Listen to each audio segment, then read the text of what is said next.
को क्लास में बता दें। MBU क्या होता है? क्या? MBU is management by objective. हम चाहते थे कि ये तुम लोग को थोड़ा बता दें, थोड़ा सा बता देते हैं, हालांकि हम कल की क्लास में खत्म कर दिए थे इसको, फिर भी क्योंकि ये अभी मार्केट में चल रहा है, बड़ी ऑर्गेनाइजेशन इसी को यूज कर रही है, रिलायंस हो, इन्फोसिस हो, विप्रो हो, क्रॉम्पटन ग्रीव्स हो, इसलिए ये प्रोसेस जान दो। कुछ भी टफ नहीं है, सब पढ़ने की बात होती है, बस कुछ नहीं शुरू करोगे तो जिंदगी भर टफ ही लगेगा। देखो 360 डिग्री अप्रेजल, 360 डिग्री कितना होता है? फुल एंगल, फुल एंगल है ये 360 डिग्री। इसको बीच में एम्प्लॉय रख दो जो अभी हो, ठीक है, जो अभी है, जिसका अप्रेजल होना। अप्रेजल मालूम है कि तुम्हारा सिस्टमैटिक जो इवैल्यूएशन होगा तुम्हारे परफॉर्मेंस का, वो उसको कहते हैं अप्रेजल। पुराना मेथड्स था जो हम बताए, ranking method, rating method, critical incident method, essay method, forced distribution method, ठीक है, इस तरीके का मेथड। लेकिन अगर हम उन मेथड्स को छोड़ करके मॉडर्न मेथड्स, जिसमें कि 360 डिग्री बहुत इंपॉर्टेंट है, इन मेथड्स की तरफ आ रहे हैं इंडस्ट्री में, तो डेफिनेटली इसका कोई बड़ा यूज है, बड़ा इम्प्लीकेशन है। रिलायंस इंडस्ट्रीज लिमिटेड इसको यूज करती है, उनके एम्प्लॉयज का परफॉर्मेंस अप्रेजल इस मेथड से होता है। इन्फोसिस इसको यूज करती है, सब बड़ी कंपनी है। तो परफॉर्मेंस अप्रेजल के इस मेथड से तुमको ये भी समझ में आना चाहिए कि ये मेथड क्या शिफ्ट दे रहा है तुमको ट्रेडिशनल मेथड से, क्या चेंज हुआ ट्रेडिशनल मेथड से जो तुमको मॉडर्न मेथड्स यूज करने के लिए अब कंपल्सरी हो गया। चेंज देखो कैसे आ रहा है बिजनेस में। कोविड हुआ, पैंडेमिक हुआ, 3 साल तक, अभी फिर शट हो गया था जनवरी में, स्कूल बंद, कॉलेज बंद, सब। फर्स्ट वेव सबसे ज्यादा हिट हुआ, सेकेंड वेव में भी हिट हुआ। अभी जो रशिया यूक्रेन क्राइसिस हो रहा है, क्या इससे हमारे ट्रेड पे फर्क नहीं पड़ेगा? पड़ेगा। क्या ये चेंज प्लान था? 1-1.5 साल पहले क्या बिजनेस ऑर्गेनाइजेशन ने ये सोचा था कि वॉर हो जाएगा? नहीं सोचा था। चेंज लेकिन आया। अब अगर तुम कोप अप नहीं कर पाओगे तो क्या होगा? तुम इस चेंज से कोप अप नहीं कर पाओगे तो यही होगा कि तुम्हारे कॉम्पिटिटर्स कोप अप कर लेंगे और तुम पीछे हो जाओगे। ONGC, BPCL, ऐसी कंपनीज जो ऑयल एंड पेट्रोलियम कंपनीज में इन्वॉल्व हैं, क्या उनको रशिया यूक्रेन क्राइसिस से कोई फर्क नहीं पड़ेगा? पड़ेगा। यूक्रेन से हमारा गेहूं आता था, बहुत सारा गेहूं आता था। अभी यूक्रेन की हालत बहुत खराब है, तो क्या उससे ट्रेड पे फर्क नहीं पड़ेगा? पड़ेगा। उसी तरीके से business is working in an extremely dynamic situation. हमारे पापा लोग टाइम पे जो सेक्रेटेरिएट वगैरह में नौकरी होती थी, वैसा नहीं कि 5 बजे ऑफिस से आ गए तो अब ऑफिस में आग भी लग जाए तो अगले दिन ही पता चलेगा, ठीक है? Not like that. Communication is very fast, coping up with the environment is very fast. आप ये समझिए कि बिजनेस बहुत चेंज हो रहा है, ठीक है? और उसके हिसाब से अगर आपने अपने मेथड्स, काम करने का तरीका, एम्प्लॉय को अपग्रेड नहीं किया, you will be lacking out on that business, ठीक है? आप बहुत लॉन्ग टर्म तक सर्वाइवर नहीं रह सकते हैं।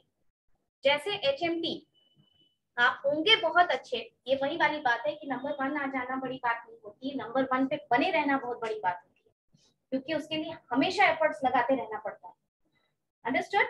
सो कंपनीज लाइक HMT ये बर्बाद इसलिए हो गई क्योंकि these could not cope up with the changes that were in market, ठीक है? तो दिस इज वन मेथड। अब ये मेथड पूरा हम समझा देंगे, उसके बाद तुम लोग से पूछेंगे कि बताओ कि इस मेथड में क्या ऐसा चीज फोकस किया जा रहा है जो पुराने मेथड्स में शायद नहीं था। 360 डिग्री फुल एंगल हो गया।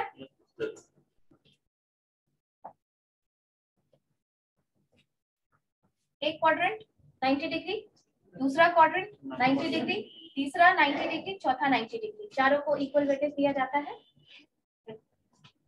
एम्प्लॉय का अप्रेजल ऊपर वाला करेगा, ये तो कॉमन बात है, तुम लोग जानते हो। ऊपर कौन रहता है?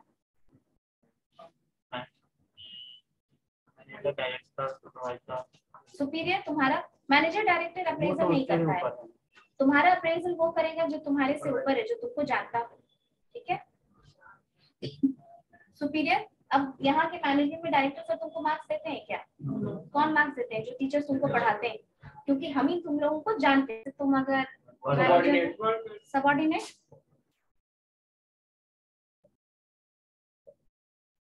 साथ में कौन बैठता है? कुलीग, जिसको हम पीयर्स बोल सकते हैं।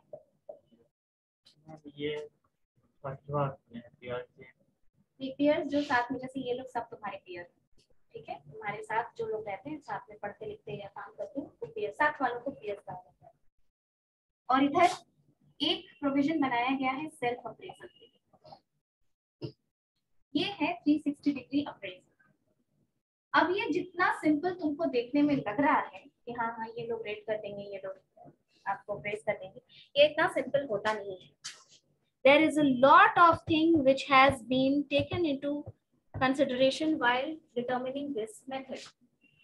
ठीक है, सुपीरियर का तुमको जज करना कोई बड़ी बात नहीं है। सारे मेथड्स में तो यही होता है कि तुमसे जो ऊपर वाले हैं वो तुमको रेटिंग देते हैं, ठीक है।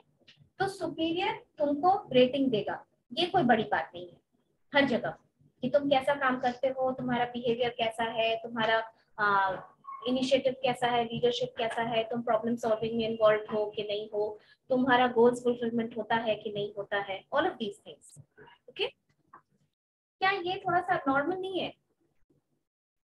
अब तुमको कोई 10th क्लास का बच्चा अप्रेज करे तो ये तो थोड़ा सा है, लेकिन ये मेथड है।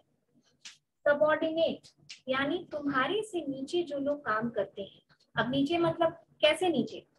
वैसे नीचे जिनसे तुम्हारा डायरेक्ट कांटेक्ट है, जो तुमको बराबर, जैसे तुम्हारा सुपीरियर जो तुमसे बराबर कांटेक्ट रखता है, और ये तुम्हारा सबऑर्डिनेट जिसको तुम बराबर काम सिखाते हो, ऐसे सबऑर्डिनेट। मैम डिजिग्नेशन के थ्रू ही ना डिसाइड करते हैं, जैसे ये मैनेजर तो ये असिस्टेंट मैनेजर, ये सबऑर्डिनेट, ठीक है।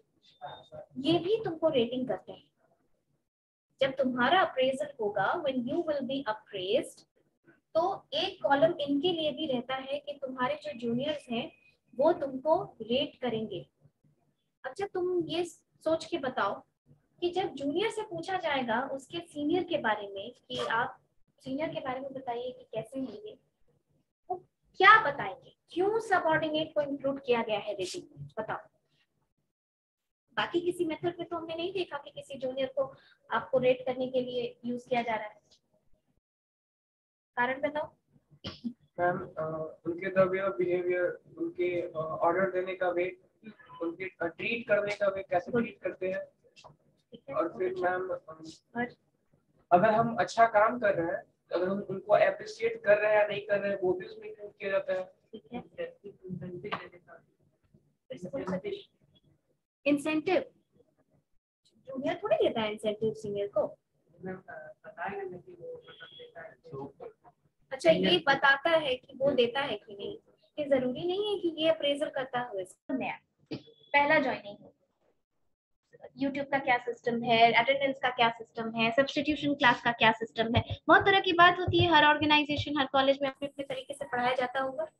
अब हम उनको बिल्कुल, वो मेरे पास आए और हम उनको बिल्कुल कोऑपरेट ना करें कि वो कुछ पूछना है कि मैम ये बता दीजिए ये कैसे अपलोड करना है, ये आईडी कहाँ से लेनी है, क्या है, और हम उनको सपोर्ट ना करें, क्योंकि मुझे ये जरूरत ही महसूस नहीं होती। क्या टाइम वेस्ट करना है, अपना काम करते हैं। क्या इससे पूरा ऑर्गेनाइजेशन का एफिशिएंसी खराब नहीं हो रहा है? जैसे मान लो कि उस नई टीचर का तुम्हारे पास ही क्लास है, ठीक है, और उनको कुछ डाउट है कि क्लास कैसे लेना है, कहाँ बैठा है ये सेक्शन, अटेंडेंस क्या है, 445 क्या है, 444 क्या है, दोनों मर्ज क्यों, बहुत तरह की बात हो सकती है। क्लास किस समय से होता है, कितनी देर का क्लास होता है, कहाँ लॉगिन, क्या लिंक, हम उनको सपोर्ट ना करें तो जितनी देर वेट करना होगा उतनी देर आपका काम हैम्पर होगा। आप बैठे रहिएगा idle, this will create a sense of dissatisfaction in you, परेशान होइएगा unnecessary.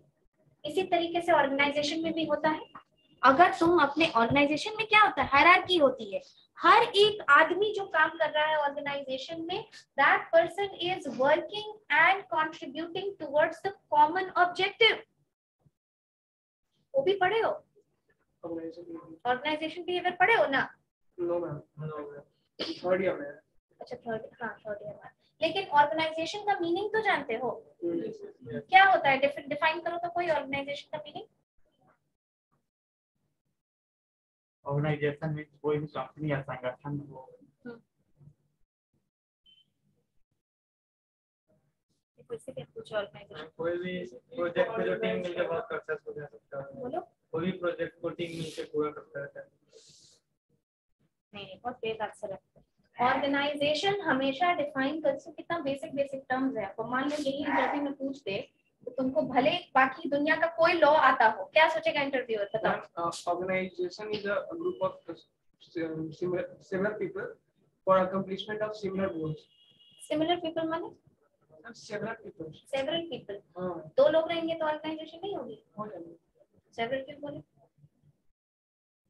Organization means two or more people who work towards a common objective or common goal. Common goal को एकदम घेर के अंडरलाइन करके याद रखना कि ऑर्गेनाइजेशन का मतलब है कि वहां दो हो या 2 लाख हो, वो सारे लोगों का काम किस तरफ डायरेक्टेड होना चाहिए? Towards common objective. अब वो ऑब्जेक्टिव ऑर्गेनाइजेशन का जो भी हो, प्रॉफिट मैक्सिमाइजेशन हो, मैनपावर हैंडलिंग हो, कंसल्टेंसी का ऑर्गेनाइजेशन हो, मसाला की कंपनी, कुछ भी हो, that is known as organisation. तो अगर हम सबऑर्डिनेट को कोऑपरेट नहीं करेंगे तो ये सबऑर्डिनेट की वजह से तुम्हारे नॉन कोऑपरेशन बिहेवियर से क्या इस ऑर्गेनाइजेशन का प्रोडक्टिविटी लो नहीं होगा? होगा ना? तो यही होता है, सबऑर्डिनेट को रेटिंग करने के लिए इसीलिए देखा जाता है ताकि तुम्हारा बिहेवियर पे एक सुपरविजन रह सके। अब तुम अगर अपने से जूनियर के साथ मिसबिहेव करोगे तो वो तुम्हारी रेटिंग खराब कर देगा। तुम इस डर से अपने बिहेवियर को संतुलन में रखोगे, बैलेंस्ड रखोगे। और क्या होगा सबऑर्डिनेट का एंगल? देखो, हमारे से जो सीनियर्स होते हैं कुछ चीज वो करते हैं जो हमको अच्छा लगता है कि हाँ ठीक है सही करते हैं, कुछ चीज वो ऐसा करते हैं जो हमको लगता है कि no, it should be stopped, it is unnecessary harassing, it is not needed, it causes it's a lot of rework. हर एम्प्लॉय अपने सीनियर के बारे में ये बात जरूर सोचता होगा कि ये काम ठीक नहीं है। तीसरा एंगल, कोई सबऑर्डिनेट ये भी चाहता होगा कि भाई किसी काम को एक नए तरीके से किया जाए तो वो ज्यादा बेहतर होगा। हाँ, हो सकता है कि वो अपने सीनियर के बारे में ये सोचता होगा, पहला पॉइंट, कि आप जो कर रहे हैं वो सही है, उसको करते रहिए, you should continue doing that. Second, वो सोचता होगा whatever you are doing you should stop doing that, right? तीसरा एस्पेक्ट, वो ये सोचता होगा कि we want you to start something new, हम ये चाहते हैं कि आप इसको इस तरीके से इनिशिएट कीजिए, ये भी हो सकता है। तो इससे क्या होता है, एक ओपननेस इन कम्युनिकेशन आता है। कम्युनिकेशन बहुत इंपॉर्टेंट चैप्टर है मैनेजमेंट के बेसिस पे, मैनेजमेंट बेसिस पे हम कह रहे हैं, आई रिपीट, मैनेजमेंट बेसिस पे जहां भी एग्जाम देने जाओगे एमबीए वगैरह के बाद, 3 चीजों से कोई स्केप नहीं है। पहला प्रिंसिपल्स ऑफ मैनेजमेंट, दूसरा कम्युनिकेशन, और तीसरा तुम्हारा स्पेशलाइजेशन सब्जेक्ट, मार्केटिंग लो, एचआर लो, फाइनेंस लो, जो लो। प्रिंसिपल्स ऑफ मैनेजमेंट रहेगा ही रहेगा, कम्युनिकेशन रहेगा ही रहेगा, business communication. Communication is extremely important for management students and an organization. ठीक है? इससे क्या आता है, एक ओपननेस इन कम्युनिकेशन आता है कि आप कम्युनिकेट कर पा रहे हैं, आप सीनियर्स के बारे में गुड बैड पॉजिटिव एटीट्यूड रखते हैं या नेगेटिव एटीट्यूड रखते हैं, जो भी रखते हैं, लेकिन बोल पाते हैं। ठीक है, ये उसका एंगल हुआ। सुपीरियर हो गया, सबऑर्डिनेट हो गया। सेल्फ अप्रेजल, ये भी एक अच्छा एडिशन है इस मेथड में। सेल्फ अप्रेजल का क्या मतलब होगा? If I give a self appraisal form to all of you, और हम ये बोले आपको कि आप अपने बारे में क्या सोचते हैं, कैसे हैं आप, एक सेल्फ असेसमेंट या सेल्फ अप्रेजल लिख के दीजिए। उसमें हम 10-12 कॉलम बना दें कि तुम्हारा अटेंडेंस में तुम कितने रेगुलर हो, तुमको क्या लगता है तुम क्लास में किसी क्वेश्चन में हैंड रेज करते हो कि नहीं, ट्राई करते हो कि नहीं, गलत सलत वो अलग बात है, ट्राई करते हो कि नहीं आंसर करने का, क्लास में डिसिप्लिन कैसा मेंटेन करते हो, और भी कुछ कुछ फैक्टर्स जो स्टूडेंट के लेवल पे होगी वो स्टूडेंट के लेवल पे हम डाल देंगे। वैसे ही एम्प्लॉय के लेवल पे भी डाला जाता है। कुछ फैक्टर्स को टिक मार्क है या रेटिंग करना है तुमको तो वो रेट करो अपने आप को। ये देखा गया, देखो आप लोग तो स्टूडेंट हैं तो थोड़ा सा भी मैच्योर है, लेकिन जब कोई एम्प्लॉय काम करता है ना ऑर्गेनाइजेशन में, तो क्या होता है कि जब आप 8 घंटा 9 घंटा 10 घंटा किसी ऑर्गेनाइजेशन में काम कर रहे होते हैं, अभी जैसे कि तुम ये सोचते होगे कि सेटिस्फैक्शन क्या होता है, पैसा मिलेगा जहाँ वहाँ काम करेंगे, हमको क्या मतलब है कि बगल वाला कैसा, हमको क्या मतलब है कि मैनेजर मेरा अब्यूसिव है, कि पैसा जहाँ अच्छा मिलेगा वहाँ हम काम करेंगे। अभी तुम लोग इतना ही समझते हो, लेकिन ऐसा नहीं होता है।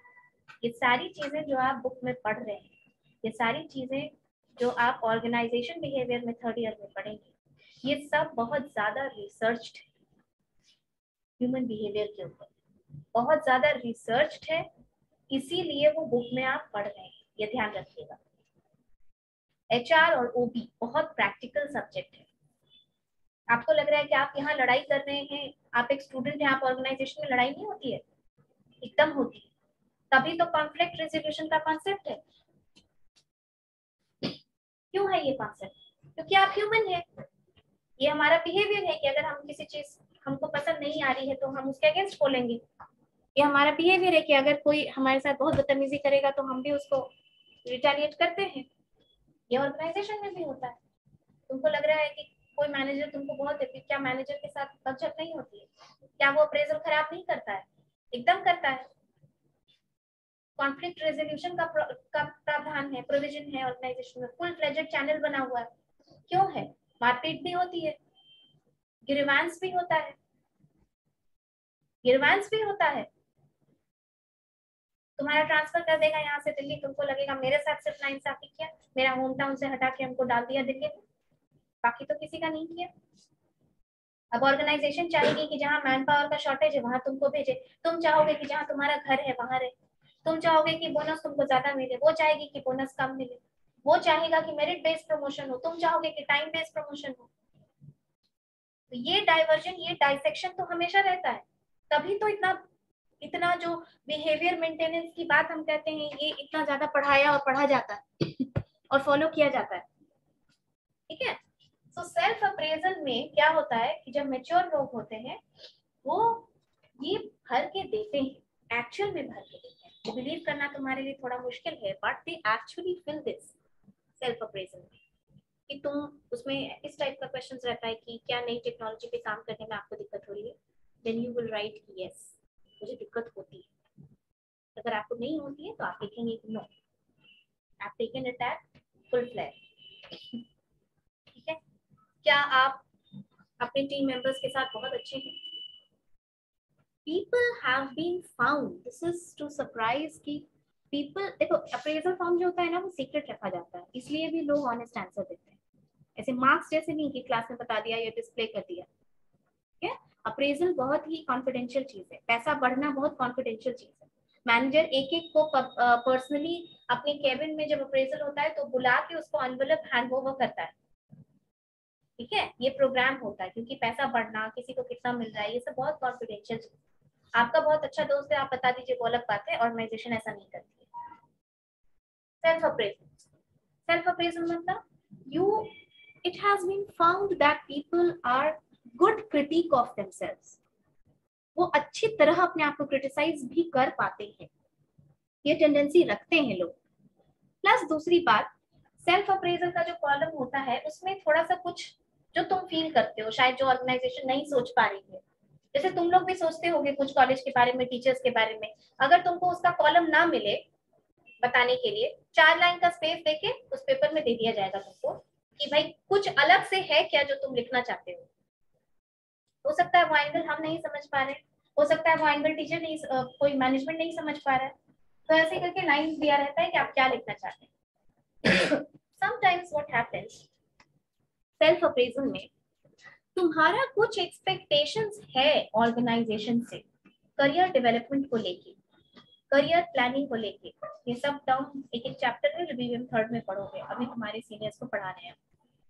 करियर प्लानिंग को लेके, करियर डेवलपमेंट को लेके, ऑर्गेनाइजेशन डेवलपमेंट को लेके, यानी तुमको स्कोप नहीं मिल रहा है आगे बढ़ने का। तुम एमबीए करके जाओगे कहीं और तुमको आगे बढ़ने का स्कोप नहीं, तो फ्रस्ट्रेट हो जाओगे ना कि तुम पढ़ लिख के गए, सैलरी नहीं बढ़ने का स्कोप है, तुम्हारा दोस्त अगले कंपनी में प्रमोट हुआ जा रहा है, तुम वहीं के वहीं हो क्योंकि ग्रोथ का चांस नहीं है, या ऑर्गेनाइजेशन ठीक से ध्यान नहीं दे रही है उस एस्पेक्ट पे। सो sometimes people write what they want about their career planning or development from the organization. ठीक है, इसी को बोला जाता है कि सेल्फ अप्रेजल में वो ये लिखते हैं। अब इसके दोनों चीज होता है, आपने लिख दिया, मान लो तुम कुछ इस कॉलेज के बारे में चाहते हो कि यहाँ पे कुछ ऐसा खुले, लेकिन due to some restrictions, due to some limitations college नहीं खोल पाती। फिर भी ये ऑर्गेनाइजेशन को जानना जरूरी है कि तुम क्या सोचते हो ऑर्गेनाइजेशन के बारे में, तुम क्या चाहते हो ऑर्गेनाइजेशन से, what is that is your expectation from the organisation, तुम्हारे करियर को लेके, तुम्हारी करियर प्लानिंग को लेके। क्योंकि at the end of the day हम सब क्या हैं, एम्प्लॉय हैं। अगर हमारा पर्सनल नीड ऑर्गेनाइजेशन फुलफिल नहीं करेगी तो हम बहुत ज्यादा दिन तक अपने गोल्स को उनके गोल्स के साथ अलाइन करके नहीं चल सकेंगे। तुम अपना रास्ता अलग ढूंढना शुरू कर दोगे, ठीक है, और ऑर्गेनाइजेशन का पूरा पर्पस ही फेल हो जाएगा। That is why self appraisal का कॉन्सेप्ट लाया गया। Now you come to peers. Peers का मतलब साथ वाले, यानी किस तरह के साथ वाले होते हैं ये, जो या तो बैठ के आपके साथ काम करते हैं या तो किसी अगले डिपार्टमेंट में काम करते हैं, जिनसे आपका अच्छा कांटेक्ट है। जैसे किसी और डिपार्टमेंट में काम करता है लेकिन तुमको काम पड़ता है, वो तुमको जानता है, इससे क्या होगा ये बताओ। पीयर अप्रेजल से क्या होगा, क्यों डाला गया है? तो एक तो बेनिफिट है यूनिटी। ठीक है, बहुत अच्छा। हम कोऑपरेशन बोलो, यूनिटी तो ऑर्गेनाइजेशन ये सब नहीं होता, स्टूडेंट यूनियन थोड़ी है। कोऑपरेशन बोलो, हार्मोनियस रिलेशनशिप बना रहेगा। हाँ, working style, working methods, the way you treat people. अब ये जो सबऑर्डिनेट के साथ बात आई, यही बात इसके साथ भी रहेगी कि तुम अपने एम्प्लॉय, और ये होता है, ये बहुत ज्यादा होता है, किसी का दबदबा अगर किसी जगह पे है तो वो मिसबिहेव करता है बाकियों के साथ, ठीक है। तो वैसे कंडीशंस में ये पीयर प्रेशर में क्या होता है कि आप बिहेवियर अपना लिमिटेशंस में रखेंगे, ठीक है, कि so that you will meant your behaviour. आपके वर्किंग स्टाइल, वर्किंग मेथड्स, ऐसी चीजों पे भी एक कंट्रोल रहता है। ये है 360 डिग्री अप्रेजल। समझ में आया सबको? इस अप्रेजल का मेन पर्पस एक फीडबैक भी होता है। इसको एक्चुअली फीडबैक के लिए डिजाइन किया गया था, बाद में अप्रेजल की तरह यूज किया जाने लगा। ये एक फीडबैक मेथड है। अब तुम सोचो कि चारों तरफ से 360 डिग्री वेज में एक एम्प्लॉय के ऊपर एक तरीके से बिहेवियर का लिमिटेशन है। सबऑर्डिनेट है कि सुपीरियर है, सबऑर्डिनेट है, पीयर है, सेल्फ है, ठीक है। जल्दी जल्दी इसका एडवांटेज और डिसएडवांटेज कर लेते हैं। तो एडवांटेज हम बता दिए कि बिहेवियर मेथड है। दूसरी चीज, इससे तुमको ये भी तो पता चलेगा कि हम सब तो अपने बारे में अच्छा ही सोचते हैं, हमको लगता है बस हम सही हैं, बाकी जो प्रॉब्लम है दूसरे में। लेकिन जब तुमको अप्रेज करके बताया जाएगा कि भाई सबऑर्डिनेट आपके बारे में वो नहीं सोचता है जो आप अपने बारे में सोचते हैं, तो वैसे केस में क्या होता है, वैसे केस में जो एक लैग है इसमें कि तुम अपने बारे में क्या सोचते हो और तुम्हारा सबऑर्डिनेट अपने बारे में क्या सोचता है, इस लैग को पूरा किया जा सकता है। और जो बदमाश मैनेजर्स होते हैं, जो अब्यूसिव मैनेजर होंगे, उनको तो भाई किसी भी हालत में अपना बिहेवियर सुधारना है, क्योंकि उनके तरफ सब तरीके से उनका अप्रेजल होगा। लिमिटेशंस बताओ इसका, सोचो क्या लिमिटेशन होगा, कुछ प्रॉब्लम भी है इसमें?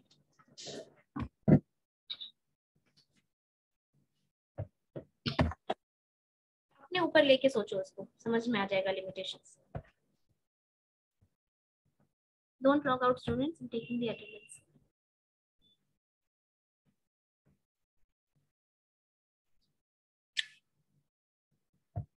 सोचो तो लिमिटेशंस।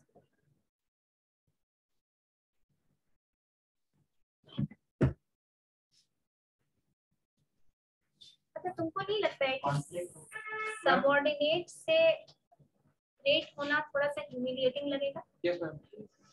होगा ना? तुमसे छोटा अगर तुम्हारी रेटिंग कर दे तो ये तो थोड़ा सा ईगो पे लगेगा ही। ये थोड़ा सा ह्यूमिलिएटिंग हो सकता है कि भाई आप अपने जूनियर से रेटिंग करवा रहे।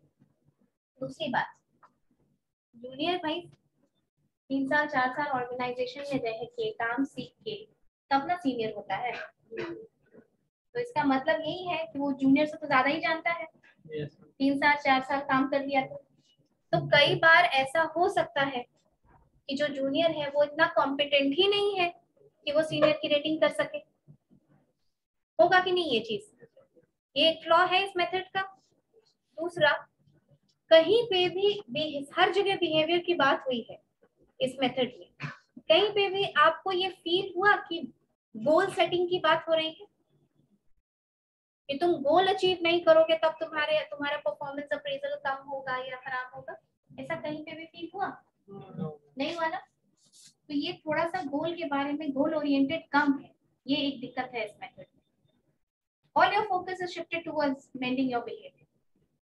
तो ये तो कुछ लोग जो बहुत उस नेचर के भी होते हैं कि बिहेवियर सबके साथ अच्छा रखिए, काम मत कीजिए। ऐसे भी तो लोग होते हैं।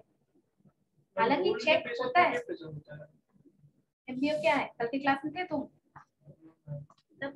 एमबीओ क्या है? Management by objective. Peter Drucker 1954। ये इसका मतलब समझते हो? Job description.